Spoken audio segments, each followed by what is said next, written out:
شهر رمضان الذي أنزل فيه القرآن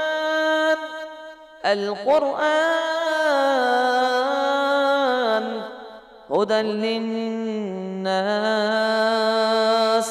وبينات من الهدى والفرقان. آدمی مر گیا، اس کے لیے قیامت شروع ہو گئی.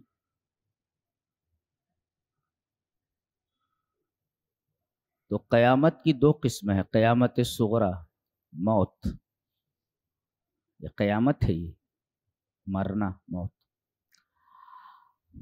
اور دوسرے ہے قیامت کبریٰ، جیسے سورج کا مشرق سے نہ نکل کر مغرب سے نکلنا. نبی کریم صلی اللہ علیہ وسلم نے ارشاد فرمایا کہ قیامت قائم نہیں ہو سکتی جب تک کہ 10 بڑی نشانیاں ظاہر نہ ہو جائیں،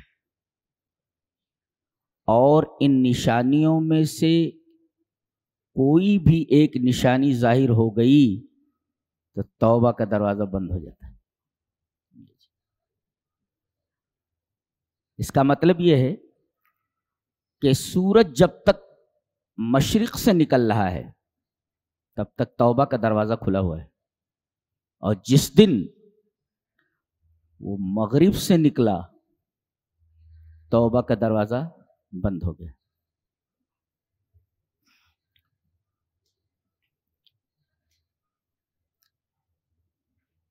تو ان 10 نشانیوں میں سے ایک نشانی کی طرف اشارہ کیا گیا ہے کہ وَإِذَا وَقَعَ الْقَوْلُ عَلَيْهِمْ أَخْرَجْنَا لَهُمْ دَابَّةً مِّنَ الْأَرْضِ تُكَلِّمُهُمْ أَنَّ النَّاسَ كَانُوا بِآيَاتِنَا لَا يُوقِنُونَ. اور جب بات واقع ہو جائے گی ان پر تو ہم ان کے لیے زمین سے ایک چوپایا نکالیں گے جو چوپایا ان سے بات کرے گا. پہلی بات تو یہ معلوم ہوئی کہ ہم ان کے لیے نکالیں گے، جی نکالنا. دوسری بات یہ معلوم ہوئی کہ وہ دابہ یعنی چوپایا ہوگا، جانور ہوگا وہ 2. اور یہ کیسے نکالے گا اللہ؟ من الارض، زمین سے. ایک تو اسے نکالا جائے گا، اور دوسرے وہ چوپایا ہوگا، جانور ہوگا، اور تیسرے وہ زمین سے نکلے گا، اور چوتھے تکلمہم، لوگوں سے بات کرے گا، لوگ اس کی باتوں کو سمجھیں گے، وہ جو بولے گا. یہ کہ لوگ ہماری آیتوں پر یقین نہیں رکھتے تھے. بعض لوگ یہ کہتے ہیں کہ بھئی ہدہد کی بات کو حضرت سلیمان علیہ السلام کیسے سمجھ لیتے تھے؟ چیونٹیوں کو بات کرتے ہوئے حضرت سلیمان علیہ السلام دیکھتے اور وہ چیونٹیاں کیا بات کر رہی ہیں سمجھ لیتے تھے. تو لوگ یہ کہیں گے کہ قرآن کی یہ بات غلط ہے. اللہ ایک چوپائے کو پیدا کرے گا زمین سے، یہ لوگوں سے بات کرے گا اور لوگ اس کی باتیں سمجھیں گے، تاکہ جو لوگ یقین نہیں رکھتے تھے انہیں معلوم ہو جائے کہ قرآن نے جو بات کہی تھی بالکل حق ہے.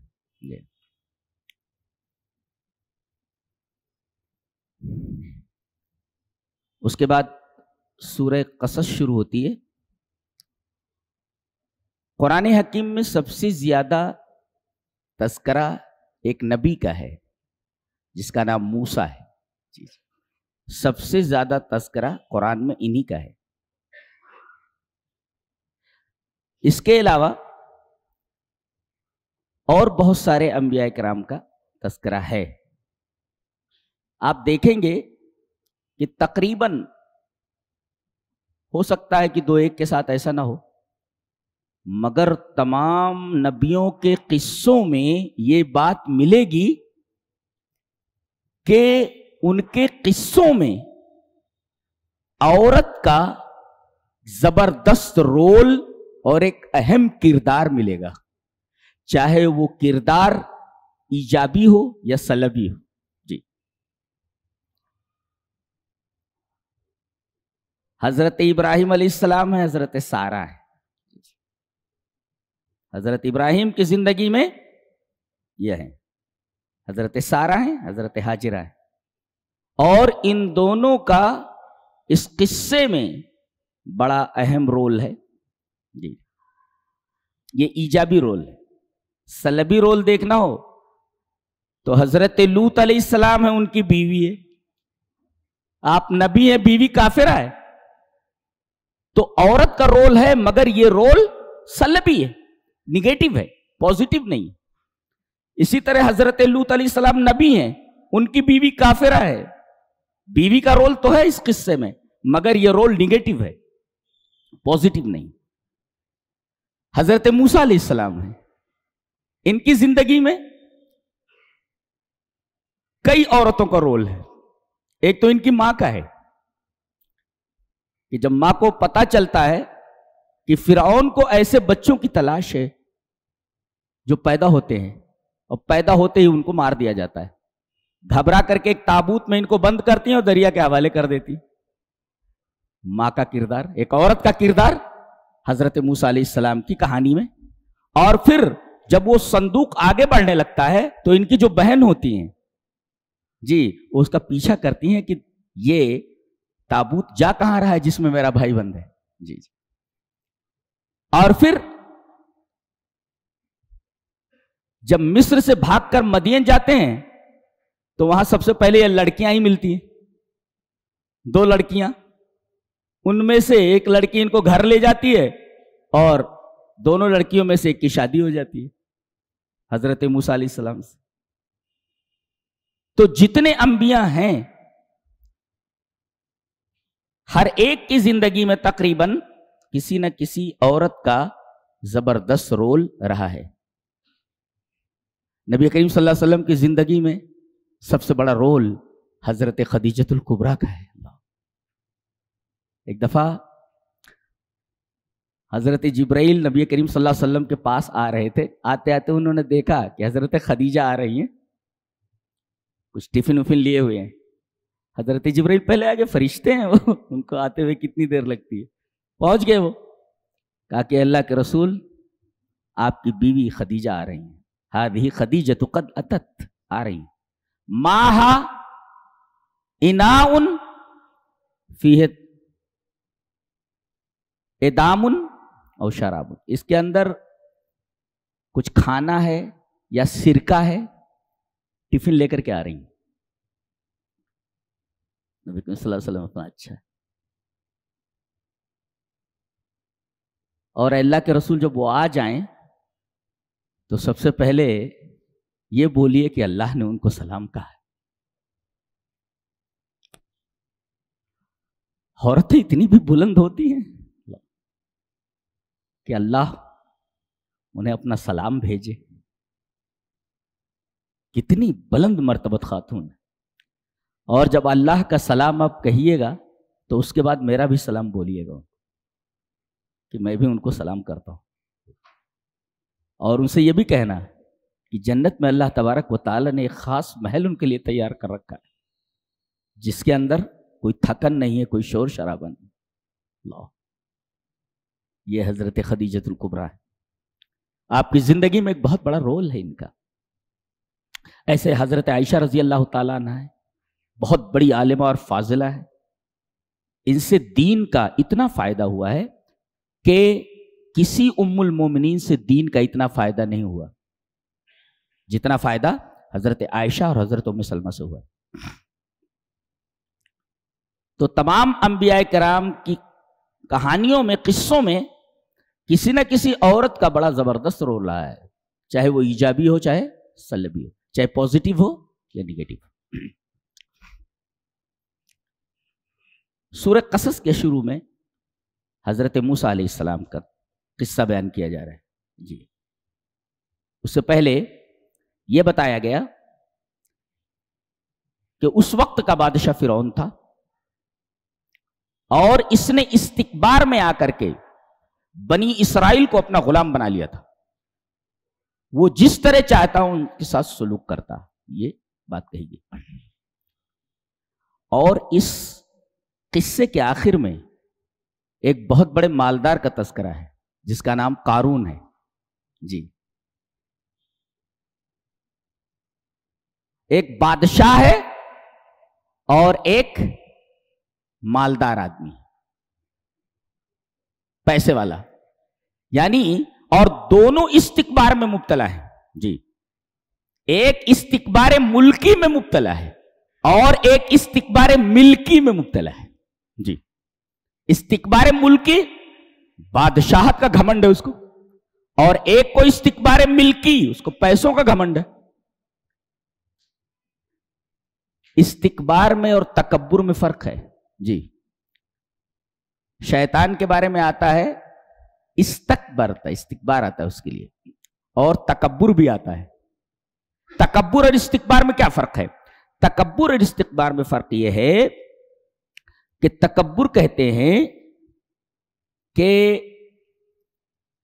آدمی کسی آدمی کو اپنے سے چھوٹا سمجھے اور اپنے کو بڑا سمجھے اور اسے حقارت کی نگاہ سے دیکھے. اور استکبار کہتے ہیں کہ طلب ذالک بالتشبع, تکبر کو چاہے اپنے پیسوں کی وجہ سے, اپنی طاقت کی وجہ سے, اپنے پاور کی وجہ سے. فرق یہ ہوا کہ تکبر میں آدمی اپنے آپ کو دوسرے سے بڑا سمجھتا ہے اور دوسرے کی تحقیر کرتا ہے, چھوٹا سمجھتا ہے. اور استکبار میں وہ یہ کہتا ہے کہ میرے پاس سب کچھ ہے, تم مجھے بڑا سمجھو جی. استکبار اور تکبر میں فرق سمجھ میں آیا؟ استکبار میں ہوتا ہے کہ میرے پاس بہت کچھ ہے لہذا تم مجھے بڑا سمجھو, وہ چاہتا ہے کہ مجھے بڑا سمجھو ایسا. اور تکبر میں آدمی دوسرے سے اپنے آپ کو بڑا سمجھتا ہے اور اسے حقارت کی نگاہ سے دیکھتا ہے. یہ دونوں جو تھے, ایک کے پاس بادشاہت تھی, یہ کہتا ہے کہ میرے پاس بادشاہت ہے لہذا تم مجھے بڑا سمجھو, اس کو کہتے ہیں استکبار. اور قارون کہتا تھا کہ میرے پاس پیسہ ہے لہذا تم مجھے بڑا سمجھو, بڑا سمجھنا اس کو استکبار کہتے ہیں. تو ایک استکبار ملکی میں مبتلا تھا اور ایک استکبار ملکی میں. سورہ قصص میں شروع سے آخر تک آپ پڑھتے چلے جائیں, اس میں ہر بات حریت بالاعتبار والتوقف, اس لائق ہے کہ اس بات سے عبرت حاصل کی جائے اور وہاں ٹھہر کر سوچا جائے. ایک ایک بات ایسی ہے کہ آدمی وہاں ٹھہر جائے اور سوچے, اور ہر بات ایسی ہے کہ ہر بات سے آدمی عبرت حاصل کرے. دیکھو اللہ یہ کہہ رہا ہے کہ موسیٰ کو دو شیرخوار بچے ہیں بھوکے پیاسے, ان کو تابوت میں بند کر کے حوالے دریا کر دو. اللہ اکبر, ماں کا دل کیا کہہ رہا ہوگا, لیکن اللہ کا حکم ہے. انہوں نے بچے کو تابوت میں بند کر کے دریا کے حوالے کر دیا, اور اللہ وعدہ کر رہا ہے اِنَّا رَادُّهُ إِلَيْكِ وَجَاعِلُهُ مِنَ الْمُرْسَلِينَ. دو وعدے کر رہا ہوں میں, ایک تو تیرے بچے کو تیرے پاس لوٹا دوں گا, پورا کیا اللہ تبارک تعالیٰ نے وعدہ, اور یہ وعدہ کیا تھا اس کو نبی بنانے والے ہیں ہم. اللہ تبارک و تعالیٰ نے یہ وعدہ بھی پورا کیا, حضرت موسیٰ علیہ السلام کو نبی بنایا. جی جتنے وعدے اللہ نے کیے سارے وعدے اللہ نے پورے کیے. پتہ یہ چلا کہ اللہ تبارک و تعالیٰ کے وعدوں پر آدمی کو بھروسہ کرنا چاہیے. اللہ اپنے وعدے کی خلاف ورزی کبھی بھی نہیں کرتا جی. لہذا مومنوں سے جن جن چیزوں کا وعدہ کیا ہے اللہ نے قرآن میں, سارے وعدے پورے کرنے والا ہے وہ. لہذا اللہ کے وعدوں پر بھروسہ کرنا چاہیے.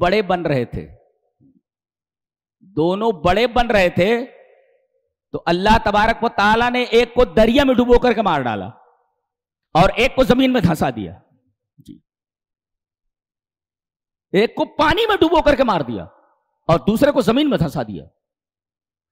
اس سے عبرت یہ حاصل ہوئی کہ اللہ اگر نعمت دے کسی چیز کی تو آدمی کو استکبار سے بچنا چاہیے کہ میرے پاس یہ نعمت ہے تو مجھے بڑا سمجھو، بچنا چاہیے اس سے. اس لیے کہ نعمت ملے تو آدمی کو اس نعمت کا شکریہ ادا کرنا چاہیے. اور ایک بات یہ معلوم ہوئی کہ کمزوروں کی مدد کرنی چاہیے. نیز یہ دھیان رکھنا چاہیے کہ اس کمزور کی مدد کرنے میں کوئی پرابلم کریٹ تو نہیں ہوگا. ایسا ہوا تھا حضرت موسیٰ علیہ السلام ایک دفعہ باہر نکلے تو ایک اسرائیلی ایک قبطی سے لڑ رہا تھا. اب اسرائیلی نے دیکھا حضرت موسیٰ کو لڑنے میں کمزور پڑ رہا تھا، قبطی اس کے اوپر بھاری پڑ رہا تھا، فرعونی جو تھا. حضرت موسیٰ کو دیکھا تو اسرائیلی نے پکارا، ارے بھائی میرے قوم کے ہیں یہ، میری قوم. آواز دی، حضرت موسیٰ آئے، کہا کیا بات ہے، کیوں لڑ رہے ہو؟ دیکھا کہ قبطی مان نہیں رہا ہے. حضرت موسیٰ علیہ السلام نے اس کو ایک گھونسا مارا، مر گیا. فوقدہ موسیٰ فقضى علیہ، ایک ہی فائٹ میں مر گیا. جی، انہوں نے ایک کمزور کی مدد کی. دیکھو کمزور کی مدد کرنی چاہیے یہ ہے. لیکن اب وہ آدمی مر گیا، پتہ لگایا جا رہا ہے کہ اس کا مارنے والا کون ہے، کلر کون ہے، اس کا پتہ نہیں چل رہا ہے. اس لیے کہ کلر کو صرف اللہ جان رہا ہے، حضرت موسیٰ جان رہے، اور وہ آدمی جان رہا ہے، وہ اسرائیلی. جی، اور وہ تو مر چکا ہے قبطی، اسے کیا معلوم. دوسرے دن دیکھا کہ پھر وہ اسرائیلی کسی قبطی سے لڑ رہا ہے. سمجھ گئے کہ بدماش یہی ہے. کون؟ ہماری قوم کا ہے. تو کیا ہوا؟ بدماش یہی ہے. لپکے، حالانکہ ارادہ نہیں تھا کہ اس کو مارے یا کچھ کریں، ارادہ نہیں تھا، لپکے اس کی طرف. تو کیا کہنے لگا جب موسیٰ علیہ السلام اس کی طرف بڑھے؟ قال یا موسیٰ اتريد ان تقتلنی کما قتلت نفسا بالامس. اے موسیٰ کیا تم مجھے ویسے ہی قتل کرنا چاہتے ہو جیسے کل تم نے ایک آدمی کو قتل کیا تھا؟ دیکھو یہ کہتے ہیں کہ نادان دوست سے دانا دشمن بہتر ہوتا ہے. یہ نادان دوست ہے، اس نے خود پورا بانڈا پھوڑ دیا ہے چوراہے کے اوپر. کیا تم مجھے ویسے ہی قتل کرنا چاہتے ہو جیسے تم نے کل ایک آدمی کو قتل کیا تھا؟ دیکھو کما قتلتا نفسا بالامس الا ان تکون ان تريد الا ان تكون جبارا في الارض. تم زمین میں دادا گیری کرنا چاہ رہے تھے. جبار مانے دادا بننا چاہ رہے تم زمین میں، جبر کرنے والے بننا چاہ رہے. وما تريد ان تكون من المصلحين.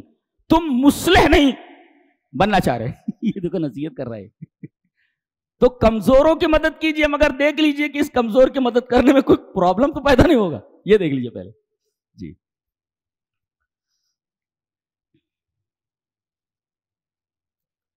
اور اگر آپ کمزوروں کی مدد کر رہے ہیں تو اللہ تبارک و تعالی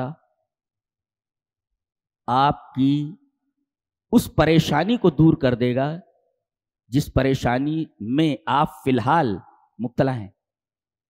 یہ دیکھو، یہ مصر سے بھاگے ہیں اس لیے کہ پتہ چل گیا کہ قاتل یہی ہیں، اب ان کو جان بچانی ہے. ایک آدمی آیا بھی، کہا کہ پلان بن رہا ہے تمہارے قتل کا، بھاگ جاؤ یہاں سے، نکل جاؤ، فخرج، نکل لو. بھاگے بیچارے، کہاں جائیں؟ سمجھ میں آیا کہ مدین چلے جاتے ہیں.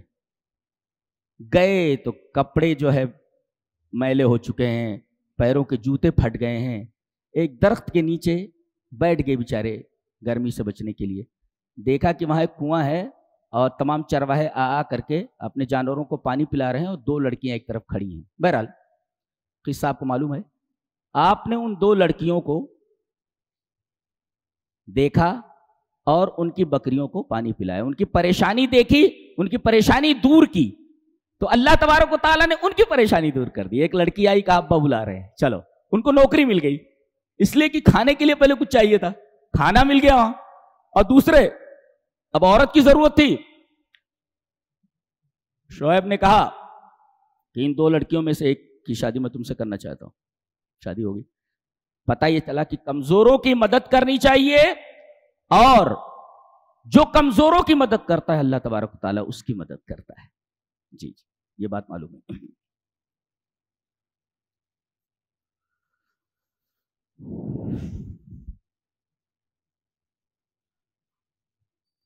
اس کے بعد سورہ عنکبوت شروع ہوتی ہے. اس میں ایک بڑی عجیب بات ہے سورہ عنکبوت میں کہ پہلے یہ بتایا گیا کہ آدمی جب کہتا ہے کہ میں ایمان لایا، لوگ کہتے ہیں کہ میں ایمان لائے، تو ایسے نہیں چھوڑ دیا جاتا، ان کو آزمایا جاتا ہے. تو گویا کہ انسانوں کی 3 قسمیں ہو گئیں کہ مومن، ایک ہے کافر اور ایک ہے منافق. تذکرہ کیا گیا وَلَقَدْ فَتَنَّا الَّذِينَ مِن قَبْلِهِمْ. اللہ تبارک تعالیٰ آزماتا ہے یہ جاننے کے لیے کہ آدمی اپنے دعوی ایمان میں کتنا سچا ہے. جی تو فَلَيَعْلَمَنَّ اللَّهُ الَّذِينَ صَدَقُوا، جو صادق ہیں وہ مومن ہیں، وَلَيَعْلَمَنَّ الْكَاذِبِينَ، اور جو ایمان والے نہیں ہیں، جھوٹے ہیں، وہ کافر ہیں.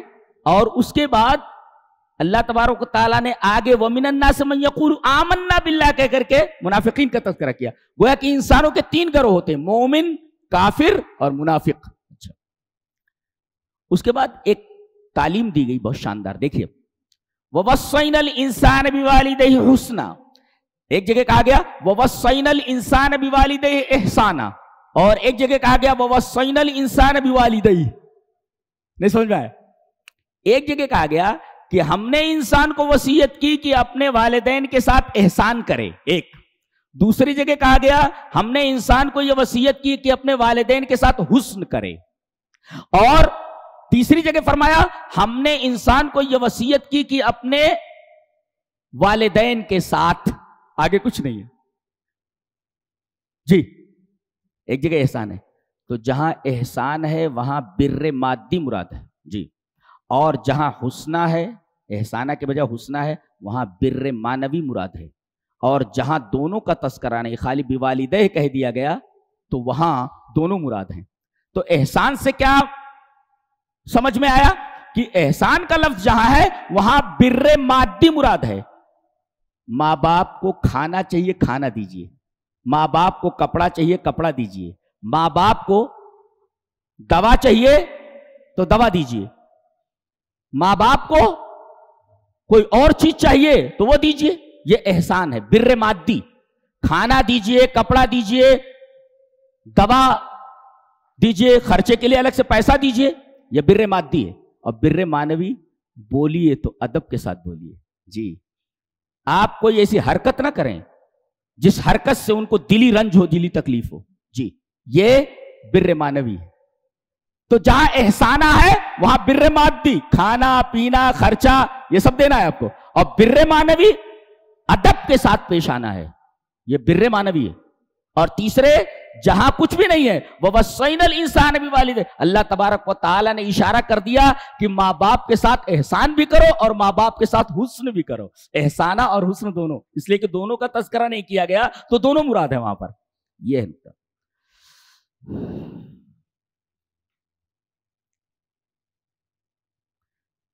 حضرت نوح کے بارے میں کہا جا رہا ہے کہ انہوں نے اپنی قوم کو 950 برس تک اللہ کی طرف بلایا، ان کے درمیان ٹھہرے. دیکھو 950 برس کو کیا بولے؟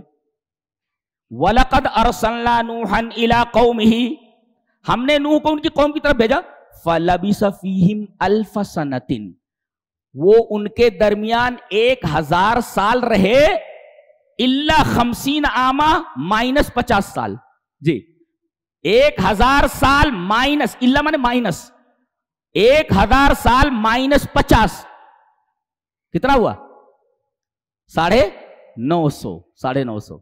جی تو ایسا کیوں نہیں اللہ تعالیٰ نے کہا 300 سنہ و50 سنہ، 300 سال اور 50 سال. ایسا کیوں نہیں کہا؟ کہہ دیا 950 سال ہی کہنا ہے نا، تو ایسا کیسے کہ 1000 سال مائنس 50 سال، ایسا کہنے کی کیا ضرورت تھی؟ تو جہاں 1000 سال کی بات کہی گئی ہے وہاں سنا ہے، اور جہاں مائنس کیا گیا ہے 50 کو وہاں عام ہے. عام اور سنا میں فرق ہے دونوں میں. اس لیے کہ جب عرب سنا بولتے ہیں تو اس سے مراد جدب ہوتا ہے، قحط، اور جب وہ عام بولتے ہیں تو اس سے مراد خصب ہوتا ہے، یعنی سرسبزی. پتہ یہ چلا کہ حضرت نوح علیہ السلام کو جو بعد میں 50 سال ملے وہ بڑے اچھے تھے.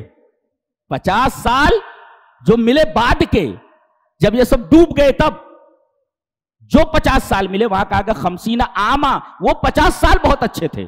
اس سے پہلے کے جو ایام گزرے وہ بڑے سخت تھے. جی اس وجہ سے الف سنتن کہا گیا، اور جب مائنس کیا گیا تو سنا نہیں کہا گیا، عام کہا گیا.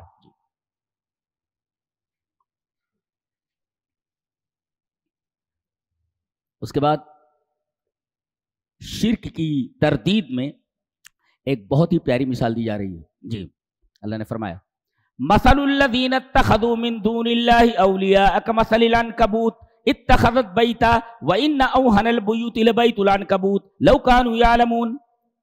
جنہوں نے اللہ کو چھوڑ کر دوسرے سہارے بنا لیے ہیں، ان کی مثال مکڑی کی طرح ہے جس نے ایک گھر بنایا، اور گھروں میں سب سے کمزور مکڑی کا گھر ہوتا ہے. لو کانوا یعلمون، کاش کے لوگوں کو معلوم ہوتا. دیکھو مکڑی ہے، یہ مکڑی وہ ایک گھر بناتی ہے، گھر جالا تنتی ہے، جالا. جی وہ جالا اللہ فرما رہا ہے کہ یہ دنیا کا سب سے کمزور گھر ہوتا ہے، یہ سب سے کمزور گھر ہوتا ہے. جی مکڑی نے بنایا، مکڑی ہے، اس نے یہ جالا تنا ہے، یہ جالا بنایا ہے. اور دنیا میں سب سے کمزور گھر مکڑی کا گھر ہوتا ہے. جی یہ مکڑی نے گھر کیوں بنایا ہے؟ رہنے کے لیے نا. لیکن یہ گھر اتنا کمزور ہے کہ یہ نہ بارش سے مکڑی کو بچا سکتا ہے، نہ دھوپ سے بچا سکتا ہے، نہ سردی سے بچا سکتا ہے. یہاں تک کہ یہ اتنا کمزور گھر ہے کہ اگر کوئی چڑیا اور اس مکڑی کا دشمن کوئی پرندہ اگر اس کے اوپر جھپٹا مارے تو نہ گھر اس کو بچا سکتا ہے اور نہ مکڑی کو بچا سکتا ہے. یہ مکڑی اپنی جان بچا کر کے اپنے گھر میں سے نکل کر کسی درخت کے پاس جا کر کے کسی بل کے اندر گھس جاتی ہے. یعنی خود مکڑی کو معلوم ہے کہ میرا گھر یہ مجھے بچا نہیں سکتا اور میرا گھر میری حفاظت نہیں کر سکتا. تو اللہ فرما رہا ہے اللہ کے علاوہ جتنے بھی سہارے ہیں یہ سب اسی مکڑی کے جالے کی طرح ہیں. یہ نہ نفع دے سکتا ہے نہ نقصان دے سکتا ہے، نہ بارش سے بچا سکتا ہے، نہ دھوپ سے بچا سکتا ہے، نہ جاڑے سے بچا سکتا ہے. اور کوئی مصیبت آئے تو یہ جالا تمہیں بچا نہیں سکتا، تمہیں اس جالے سے بھاگنا پڑے گا. یہ اس قدر کمزور ہے، دنیا کے سارے سہارے اتنے کمزور ہیں. اللہ اکبر. اور مکڑی کی خصوصیت ہے کہ جب یہ بچے دیتی ہے نا، بچے دیتی ہے تو اپنے شوہر کو، مکڑے کو مار کر کے باہر پھینک دیتی ہے. جی شوہر کو، اس لیے کہ اللہ نے اتخذت بیتا مؤنث کا صیغہ استعمال کیا ہے. یعنی یہ جو جالا بنانے والی، گھر بنانے والی ہے، یہ عورت ہے، مرد نہیں ہے. جی مرد کیا ہوتا ہے؟ عورت کی کمائی پہ بیٹھ کے کھاتا ہے یہ سب. اور آخر میں اس کا انجام کیا ہوتا ہے؟ جیسے ہی بچے پیدا ہوئے مکڑی اس کو مار کر کے باہر پھینک دیتی ہے. یہ نٹھلے کو ہے جی، کچھ کرتا ہوتا تو تھا نہیں، خالی گھر میں بیٹھا رہتا ہے. تو مکڑی نے بچوں کے پیدائش کے بعد اس کو مار کر کے باہر پھینک دیا، اور جب بچے بڑے ہو جاتے ہیں تو ماں کو مار کر باہر پھینک دیتے ہیں. یعنی یہ گھر بالکل محفوظ نہیں ہے، یہ میاں بیوی دونوں کے لیے محفوظ نہیں ہے، شوہر کے لیے بھی محفوظ نہیں ہے اور بیوی کے لیے بھی محفوظ نہیں ہے. اب جب ان کی اولاد ہوگی تو ان کی اولاد بھی ان کے ساتھ ویسے سلوک کرنے والی ہے. یورپ کی پوری سیویلائزیشن اور پوری کی پوری تہذیب مکڑی کے اسی جالے کی طرح ہے، اسی جالے کی طرح. اللہ تبارک و تعالیٰ نے اس تمثیل نے یورپ کی پوری تہذیب کو، یورپ کے پورے کلچر کو سمیٹ کر کے رکھ دیا ہے. جی یہی حال ہے مکڑی کے جالے کی طرح. مثل الذین اتخذوا من دون اللہ اولیاء کمثل العنکبوت اتخذت بیتا وان اوہن البیوت لبیت العنکبوت. عربی میں 3 الفاظ آتے ہیں. ایک ہوتا وہن، جیسے یہ استعمال کیا گیا وَإِنَّ أَوْهَنَ الْبُيُوتِ، ایک ہے وہن، اور ایک ہوتا ہے ضعف، کمزوری، ضعیف جس کو بولتے ہیں ضعیف، ارے بھائی حضرت بڑے ضعیف ہیں، کمزور کے معنی میں. اور کمزور کے لیے وہن بھی آتا ہے جسے اوہن البیوت، اور ایک ہے استقانت. ان تینوں میں کیا فرق ہے؟ فرق یہ ہے وہن وہاں ہوتا ہے جہاں اسٹرکچر کمزور ہو. جی جی جی جی. آپ نے کوئی بلڈنگ کھڑی کی تو پہلے اس کا پورا اسٹرکچر تیار کرتے ہیں آپ. اسٹرکچر جتنا مضبوط ہے، اسی وجہ سے آدمی کے بدن میں ہڈی اس کا اسٹرکچر ہے. ہڈی اگر کمزور ہو گئی تو پورا بدن کمزور ہو گیا. ایسے ہی عمارت میں اگر پلر کمزور رہ گئے جی اور اس کا اسٹرکچر کمزور رہا تو پوری بلڈنگ کمزور رہتی ہے. تو وہن کا مطلب ہوتا ہے کہ ضعف البنیہ، یعنی اس کا اسٹرکچر کمزور ہو. اگر آپ نے کمزور بنایا ہے تو اس کی قوت کم رہتی ہے، کمزور ہوتا ہے. بننے کے بعد یہ دیکھا جاتا ہے مضبوط بنا ہے تو قوت زیادہ ہے اور کمزور بنا ہے تو قوت کم ہے. جی تو وہن کا مطلب ہوا کہ اس کا اسٹرکچر کمزور ہے، اور اسٹرکچر کمزور ہے تو اس کے نتیجے میں ضعف پیدا ہوتا ہے، کمزوری پیدا ہوتی ہے، قوت نہیں رہتی. اور جب قوت نہیں رہتی، کمزوری پیدا ہو جاتی ہے تو وہ سامنے والے کے سامنے اپنے آپ کو سرنڈر کر دیتا ہے. اسی وجہ سے قرآن حکیم میں وہن کو، ضعف کو اور استقانت کو، تینوں کو ایک ساتھ ذکر فرمایا ہے. فما وہنوا لما اصابکم، جی چوتھے پارے کے اندر اللہ تبارک تعالیٰ نے وہن کو، ضعف کو اور استقانت کو، تینوں کو ذکر کیا ہے. وہن کا مطلب اندر سے آپ کمزور ہو گئے، ہڈیاں کمزور ہو گئی، اسٹرکچر کمزور ہے، اور اسٹرکچر کمزور ہونے کو وہن بولتے. اور اسٹرکچر جب کمزور ہوا تو قوت کم ہو گئی. اب جب قوت کم ہوگی تو آپ ضعیف ہو گئے، اور جب آپ ضعیف ہو گئے تو کمزور تو بڑے کے سامنے سرنڈر کر ہی دیتا ہے. تو استقامت مانے طاقتور کے سامنے جھک جانا. کیا ترتیب ہے، سبحان اللہ و بحمدی. اس کا مطلب یہ ہے کہ یہ جو بیت ہے، گھر ہے اس کا، مکڑی کا، اس کا اسٹرکچر ہی کمزور ہے. اس لیے کہ بنانے والا خود کمزور ہے نا. اچھا ایک نکتہ اور، اس کا جتنا میٹیریل آتا ہے کدھر سے آتا ہے؟ باہر سے نہیں آتا. پورا میٹیریل اس کا، بلڈنگ کا، جو بلڈنگ بنائی ہے اس نے، اس پوری بلڈنگ کا میٹیریل اندر سے آتا ہے. اس کا لعاب ہوتا ہے نا، بدن سے نکلتا ہے نا، بدن سے اس کا لعاب نکلتا ہے. وہ اسی لعاب سے وہ پورا کا پورا گھر بناتی ہے. تو گویا کہ اس گھر کا پورا میٹیریل اندر سے آیا، باہر سے نہیں. اور مومن کا پورا میٹیریل کدھر سے آتا ہے؟ باہر سے آتا ہے، وحی سے ہوتا ہے، وحی کے اوپر ہوتا ہے. جی وحی کے اوپر ہوتا ہے. اور جیسے جیسے یہ لعاب نکالتی جاتی ہے ویسے ویسے کمزور ہوتی جاتی ہے. اس لیے کہ وہ قوت ہے اس کی اندر، وہ لعاب کو نکالتی ہے، لعاب کے ذریعے پورے گھر کو بنتی ہے. تو اس کا پورا میٹیریل اندر سے آتا ہے. جی اور مومن کا میٹیریل کہاں سے آتا ہے؟ وہی الہی سے آتا ہے، باہر سے آتا ہے، آسمان سے آتا ہے. یہ فرق ہے. جی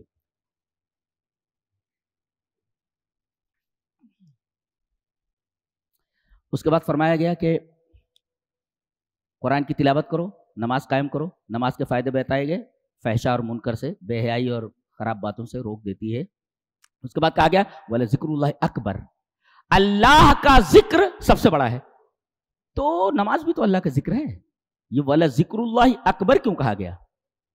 اللہ کا ذکر سب سے بڑا ہے. نقطہ یاد رکھو کہ مطلب اس کا ایک یہ بتایا گیا ہے کہ نماز میں جو اللہ کا ذکر ہوتا ہے وہ نماز کے باہر والے تمام اذکار سے افضل ہے. اس لیے کہ آدمی جب نماز میں کھڑا ہوتا ہے تو اس کے سارے اعضاء و جوارح ذکر میں ہوتے ہیں. اس لیے کہ زبان قرآن پڑھتی ہے، الحمدللہ رب العالمین، زبان پڑھ رہی ہے. جی زبان. اور اس کے بعد اعضاء جھکتے ہیں رکوع میں، سجدے میں، منڈی گھومتی ہے دائیں بائیں. جی یہ پورے اعضاء رہتے ہیں. اور دل جو ہے غور کرتا ہے اس کے اوپر، دل لگا رہتا ہے اس کے اندر. تو بدن کے جتنے اعضاء ہیں نماز میں سب کے سب ذکر میں مشغول ہوتے ہیں. لہذا نماز کے اندر جو اذکار ہیں، جو ذکر ہے، وہ نماز کے باہر جتنے اذکار ہیں ان تمام اذکار سے افضل ہے. اس وجہ سے نماز تمام اذکار سے افضل ہے. اسی وجہ سے اس کا ذکر الگ سے کیا گیا، جبکہ ذکر کے اندر نماز داخل ہے. جی